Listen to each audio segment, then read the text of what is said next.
हाँ जी बेटा जी। देखिए पास्ट टेंस भी 4 कैटेगरीज रखता है, past indefinite, past continuous, past perfect and past perfect continuous. अब इन चारों की नॉलेज मैं आपको पहले ही दे चुकी हूँ, ठीक। तो यहाँ पर अब हम दोबारा जो दोहरा रहे हैं वो है हमारी सेंटेंस के साथ अपनी रिवीजन स्किल करना, ठीक है।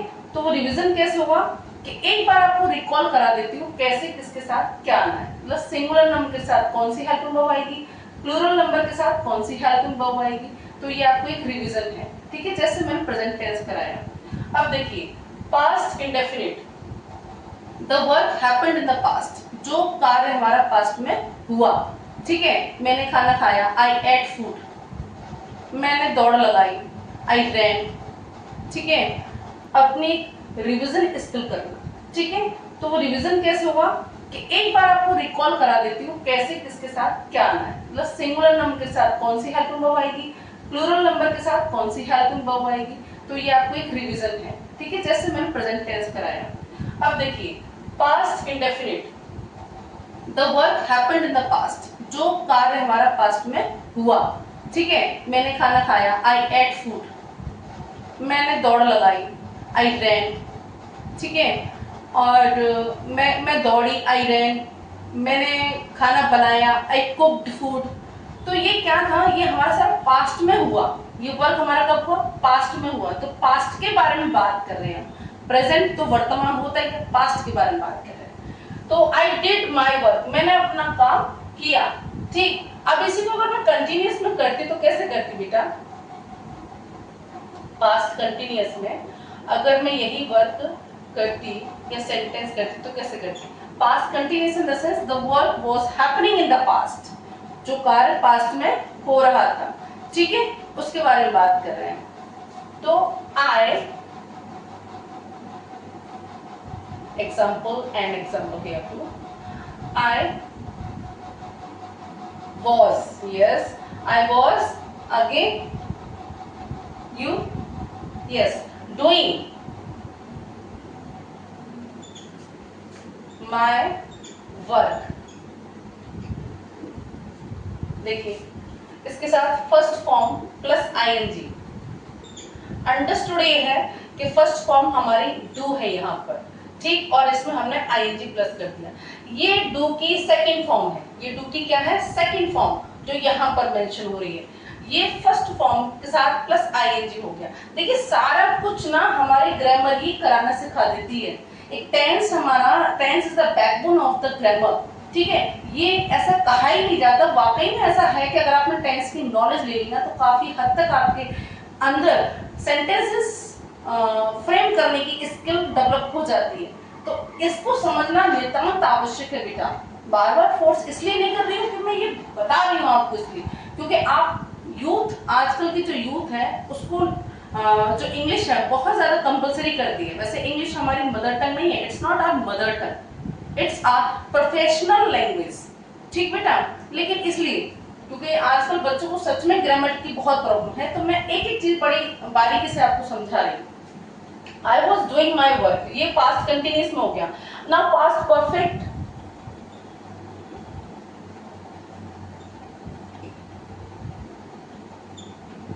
The work has completed before another action start, ठीक है। जो भी दूसरा एक्शन हमारा स्टार्ट हुआ उससे पहले वर्क खत्म हो चुका है, ठीक है। वो कब, पास्ट में, पास्ट में, ठीक है। अब देखिए ये हम करेंगे तो आई हैड डन, डू की थर्ड फॉर्म क्या होती है, डन। अब इसमें कौन सी फॉर्म आती है हमारी, third form. I had done my work. देखिए कहीं भी कुछ अलग जा रहा है, ये इसी के अकॉर्डिंग जा रहा है, देखिए, ठीक, ये इसी के अकॉर्डिंग जा रहा है।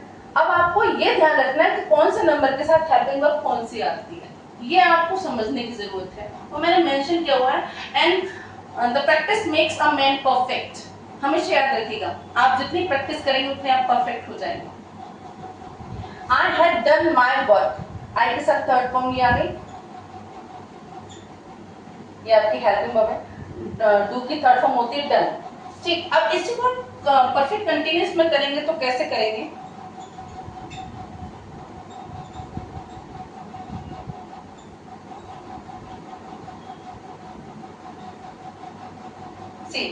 फॉर्म होती है first form plus ING and since या form.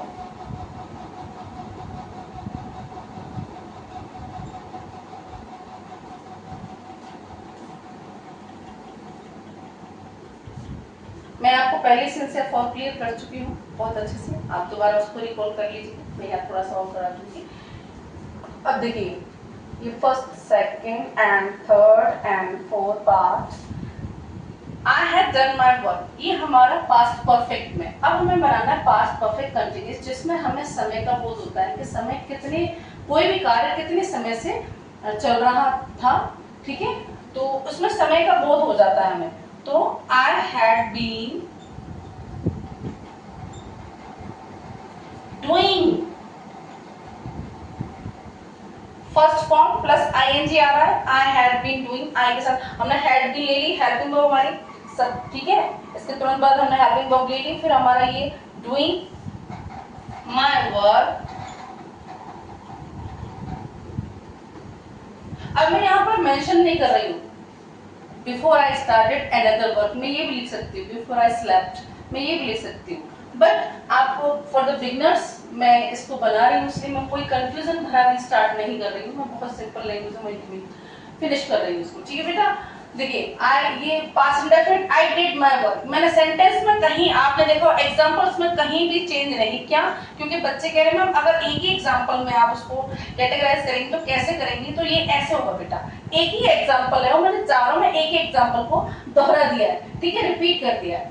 I did my work, I was doing my work, I had done my work, I had been doing my work, ठीक। अगर आपको यहां पर लगाना था, सपोज करो शी लगाना, तो भी आपको क्या आएगा, शी डिड हर वर्क, आगे देखो शी के साथ, क्योंकि एक ही हेल्पिंग वर्ब है पास्ट इंडेफिनिट में, कोई दूसरी है ही नहीं, डिड, तो डिड तो सारे नंबर्स के साथ आएगा, चाहे वो प्लूरल हो, जो कोई भी हो, ठीक है, मैंने यहाँ पर डिड मेंशन नहीं किया, मैं यहाँ कर देती हूँ, डिड यहाँ भी आएगा इनके साथ, ठीक, तो ये तो कॉमन है, सबके साथ ही आएगा, एक ही हेल्पिंग वर्ब है इसमें। बात कब आती है, जब दो हेल्पिंग वर्ब होती है हमारे टेंस में, ठीक। अब आई वाज डूइंग माय वर्क, अब हम यहाँ पर दे कर दें, तो दे के साथ क्या हेल्पिंग वर्ब आएगी बेटा, work, yes, they were doing their work, ठीक, they were doing their work, clear. हमें अकॉर्डिंग टू द सब्जेक्ट हमारा नंबर देखना होता है कि सिंगुलर नंबर है कि प्लूरल नंबर है, उसी के हिसाब से हमें अपनी हेल्पिंग वर्ब लेनी होती है। I had done my work, अगर मैं I की जगह we लिख दूं या फिर you लिख दूं, तो you के साथ क्या आएगा भाई, had, एक ही हेल्पिंग वर्ब है उसमें, had, पास्ट इंडेफिनिट में एक ही हेल्पिंग वर्ब है, पास्ट परफेक्ट में भी एक ही हेल्पिंग वर्ब है, पास्ट परफेक्ट कंटीन्यूअस में भी एक ही हेल्पिंग वर्ब है, तो ये तीनों टेंस की ना सारे नंबर्स के साथ यूज होती है, क्योंकि इसमें दो हेल्पिंग वर्ब नहीं है जैसे पास्ट कंटीन्यूअस में है वाज एंड वर, ठीक है बेटा। यहाँ कोई कंफ्यूजन होना ही नहीं चाहिए, ये तो समझने की चीज है, रटने की चीज ग्रामर में है ही नहीं है कुछ भी। You had done your work, ठीक बेटा। अब अगर यहाँ पर आप कहें कि मैम आपने यहाँ पर आई हैड बीन, तो यहाँ बी लगा दो, शी लगा दो, दे लगा दो, यू लगा दो, राम लगा दो, श्याम लगा दो, राधा लगा दो, कुछ भी लगा दो, हैड बीन ही आएगा, ठीक है। अब यहाँ पर मैंने एक चीज मेंशन नहीं की है, वो यहाँ पर आप मुझे कमेंट में बताएंगे कि यहाँ मैंने क्या मेंशन नहीं किया। वैसे हमने उसके बगैर भी कर दिया है, तो ये सही है, ये सही है, लेकिन अगर हम यहाँ मेंशन करेंगे तो क्या मेंशन करना रहेगा, राइट।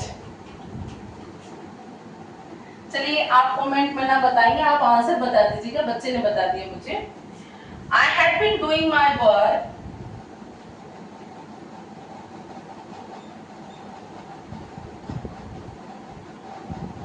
3 months, ठीक है। Now you will answer me in the comment box and just tell me आपको समझ में आया या नहीं, ठीक है। बाकी आपको कोई भी प्रॉब्लम हो तो प्लीज मुझे कमेंट बॉक्स में जरूर बताइए, और मेरे अगर पढ़ाने के तरीके से आपको सेटिस्फेक्शन मिल रहा है, आप संतुष्ट हैं मेरे इस वीडियो से, तो please like share and subscribe करना मत भूलिएगा।